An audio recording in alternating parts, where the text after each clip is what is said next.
Hello! Welcome back to my YouTube channel, Old School English Teacher. Today's video is the third and last of 3 videos dealing with correct comma placement. So let's get started.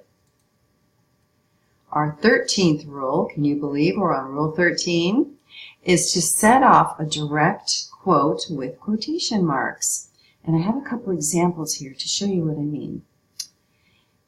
Quote, inconsistencies of opinion arising from changes of circumstances are often justifiable, stated Daniel Webster in 1846. So here is our comma that is basically separating the quotation from the signal phrase. In other words, who said it. And notice that the comma is tucked inside the quotation marks. And I think you see a pattern here that typically the comma is within the confines of the quotation mark. Okay, I have a second example here that shows you how to use quotation marks when there is a quote inside of a quote. One can never pay ingratitude.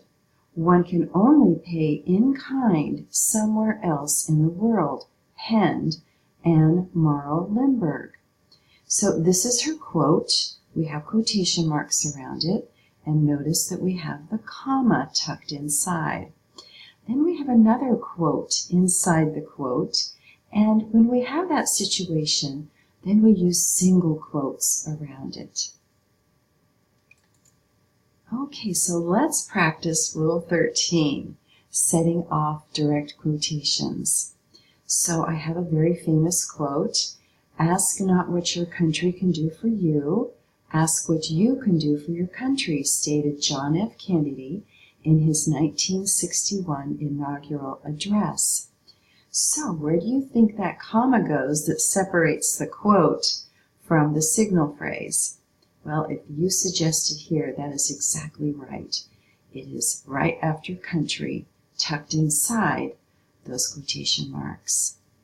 It's also a good move as a writer to not only state who said the quote, but give a little context, such as the year and the circumstance. The 14th rule, use comma with place names. For example, Athens, Greece is famous for the Parthenon and the Acropolis. So we have a city and a country, and so we want to separate that with a comma. Now we have a little student practice here to make sure that we're getting this. Now, while I'm reading this, you figure out where you would put the commas. I lived in Boston, Massachusetts for most of my life, but now I live in Portland, Oregon. So if you think that the comma goes here between Boston and Massachusetts, that is correct. If you believe that a comma goes between Portland and Oregon, you're getting this.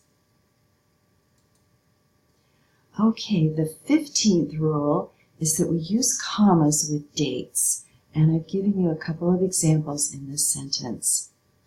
Just as December 7th, 1941 became an indelible date propelling the United States into World War II, September 11th, 2001 has become a historical marker that entangled the U.S. in a lengthy conflict in Afghanistan. So notice, I think most of us know that we put the comma here. But sometimes we forget that second comma that separates the date from the rest of the text. And so we have a comma here, and a comma here. So take a look at that, and we're going to go to the student practice and see if you can apply that principle. Okay, so here's our student practice. I was born on July 4th, 1995, so we always celebrate my birthday a week later.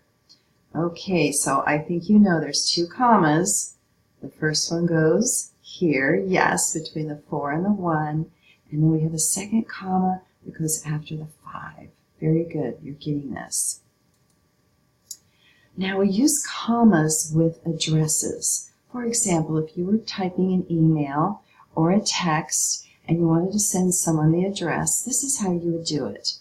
Send your request to Rocky River Project, comma, 3030 Roosevelt Avenue, comma, Colorado, comma, 87462.